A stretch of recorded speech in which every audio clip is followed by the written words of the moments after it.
Hello everyone, আসসালামু আলাইকুম। সবাই কেমন আছো? আলহামদুলিল্লাহ, আমি ভালো আছি।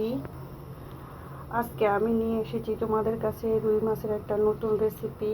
অবশ্যই সবাই ভিডিওটা দেখার প্রথমে একটা লাইক দিয়ে ভিডিওটা দেখা শুরু করবে।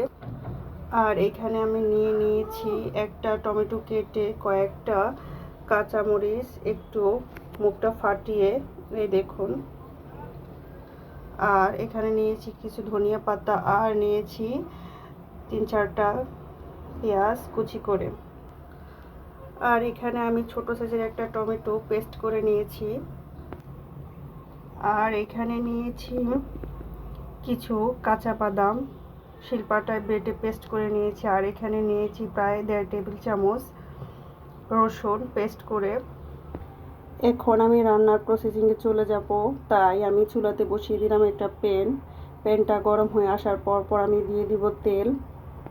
এই তো দিয়ে দিলাম তেল। এখন তেলটা গরম হয়ে আসা পর্যন্ত অপেক্ষা করব। আর অন্য পাশে আমি এই এই রুই মাছগুলোর মধ্যে লবণ হলুদ মাখিয়ে নিব। এই তো আমি এখানে খুব অল্প পরিমাণে হলুদ আর লবণ মাছগুলোর মধ্যে এপাট ওপাট করে মাখিয়ে নিয়েছি। এখন আমি এগুলাকে তেলের মধ্যে ছেড়ে দেব।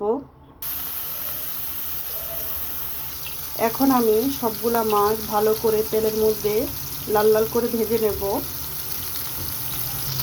মাছগুলোকে আমি একটু সময় ধরে ভেজে নেব, যাতে চুলার বেশি দিব না, যাতে মাছগুলো না পড়ে যায়। এতে হবে কি, চুলার হিট বাড়িয়ে দিলে মাছটা উপর থেকে পড়ে যাবে, কিন্তু ভিতর থেকে ভালো করে হবে না। তাই আমি একটু সময় ধরেই মাছটাকে ভালো করে ভেজে নেব। এই তো বেশ কিছুক্ষণ পরে আমি মাছগুলোকে একটু উল্টিয়ে দিলাম। এই তো আমি আরও কিছুক্ষণ পর মাছগুলো ভাজার পরে উল্টিয়ে দিলাম। দেখুন মাছগুলো প্রায় ভাজা ভাজা হয়ে আসছে। আমি আরও 30 সেকেন্ডের মতো মাছটা ভেজে তারপর উঠিয়ে নেব। এই তো মাছগুলোকে আমি লাল লাল করে ভেজে তুলে নিলাম। এখন আমি ফ্রাই প্যানে আরও কিছুটা তেল দিয়ে দিব। এখন তেলটা গরম হয়ে আসা পর্যন্ত অপেক্ষা করব। দিয়ে দিলাম পেঁয়াজ কুচি। এখন পেঁয়াজগুলোকে আমি ভালো মতো বেরেস্তা করে নেব। যে কোনো রান্নায় পেঁয়াজটাকে ভালো করে ভেজে নিলে তরকারির কালারটা ভালো হয়। আর আমার ভাই ও বোনেরা যারা যারা আমার চ্যানেলটাকে সাবস্ক্রাইব করেছেন সবাইকে আমার পক্ষ থেকে ধন্যবাদ। আর যারা যারা এখন আমার চ্যানেলটাকে সাবস্ক্রাইব করেন নাই, তারা অবশ্যই আমার চ্যানেলটাকে সাবস্ক্রাইব করে যাবেন।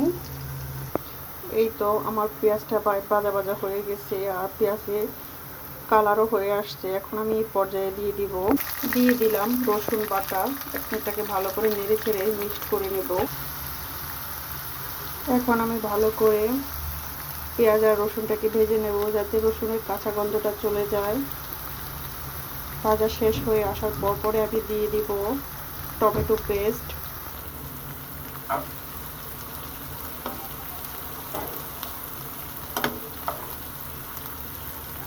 দিয়ে দিয়েছি টমেটো পেস্ট। এখন এটাকে ভালো করে মিক্স করে নেব। এই তো দিয়ে দিলাম টমেটোটাকে ভালো করে ভেজে নেওয়ার পর বাদাম বাটা। এখন আমি বাদাম বাটাটাকে ভালো করে নেড়ে চেড়ে মিক্স করে ভাজা ভাজা করে নেব। এই তো বাদামটাকে ভেজে নিলাম। রমজানে যদি সেহরিতে এরকম একটা আইটেম থাকে রুই মাছের, তাহলে অনায়াসেই অনেকগুলা ভাত খাওয়া যায়, বা সেহরিটা অনেক ভালো হয়। তৃপ্তি সহকারে আপনি সেহরি করতে পারবেন এরকম একটা রেসিপি হলে।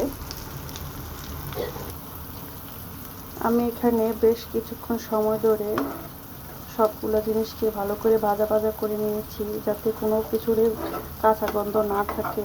এখন আমি এই পর্যায়ে একটুখানি পানি অ্যাড করে সব ধরনের গুঁড়া মশলা দিয়ে দিলাম একটুখানি পানি।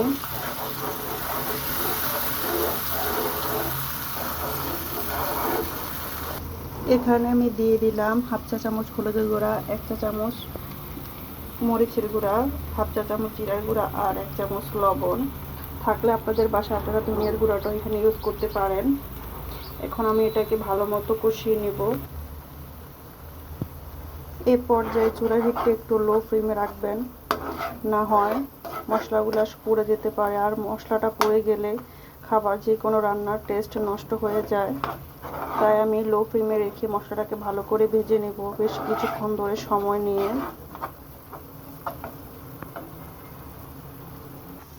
এই পর্যায়ে আমি আরও একটু পানি অ্যাড করে মশলাটাকে আরও কিছুক্ষণ ভালো করে রান্না করে নেব।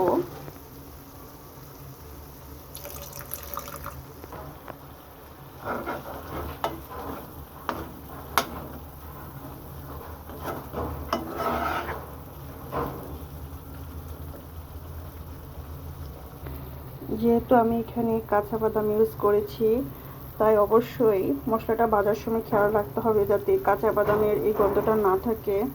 এই দেখুন, আমি বেশ কিছুক্ষণ ভুনানোর পরে আমার মশলাটা প্রায় ভালো করে ভুনে এসেছে, তেলটা ছেড়ে দিয়েছে।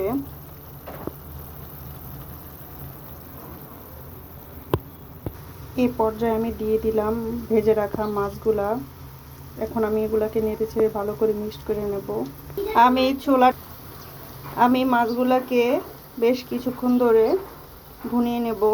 এই দেখুন, প্রায় 1 মিনিটের মতো এই মশলাটার মধ্যে রেখে, এই তো প্রায় 1 মিনিট পর রান্না করার পর এখন আমি এটার মধ্যে গরম পানি অ্যাড করব। এই তো পানিটা অ্যাড করে দিয়েছি। এখন আমি একটু ঢেকে কিছুক্ষণ রান্না করে নেব।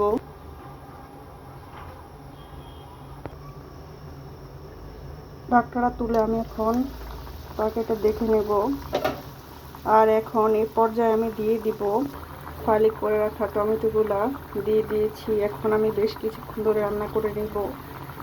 অনেকে না চাইলে টমেটো ফালি করাটা নাও দিতে পারেন, এতে গ্রেভিটা অনেক সুন্দর হয়। তবে আমার বাসায় টমেটোটা খুব পছন্দ করে আস্তে করতে, তাই আমি রান্না শেষের দিকে দিয়ে দিলাম।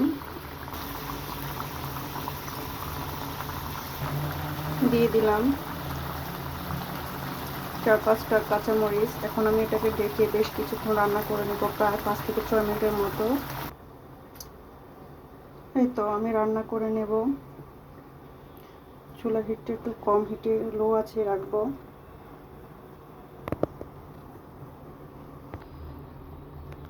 ঢাকনাটা তুলে এখন আমি চেক করে নেব। এই দেখুন, আমার আজকে বাদাম বাটা দিয়ে আমি রুই মাছের যে রেসিপিটা করেছি, এই রেসিপিটার কী নাম দিলে ভালো হয় আপনারা সবাই অবশ্যই কমেন্টস করে জানাবেন। আশা করি আমার এই ভিডিওটা দেখে আপনারা একজনের আপনাদের স্পেশাল কমেন্টসগুলো রেখে যাবেন আর আমার চ্যানেলটাকে সাবস্ক্রাইব করে দিবেন। আমার রান্না প্রায় হয়ে গেছে, এখন আমি চুলাটা বন্ধ করে নিব। এ পর্যায়ে আমি দিয়ে দিলাম ধনিয়া পাতা কুচি। আমার রান্না শেষ।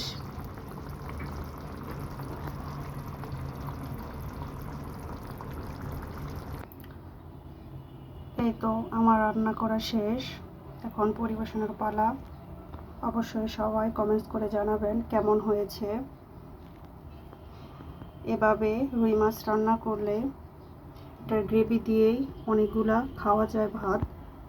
দেখুন কতটা লোভনীয় আর কতটা ইয়াম্মি হয়েছে। যারা যারা এতক্ষণ ধরে আমার ভিডিওটা দেখেছেন তাদের সকলকে ধন্যবাদ।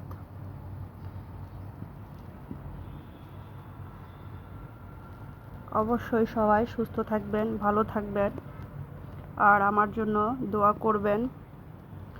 আল্লাহ হাফেজ।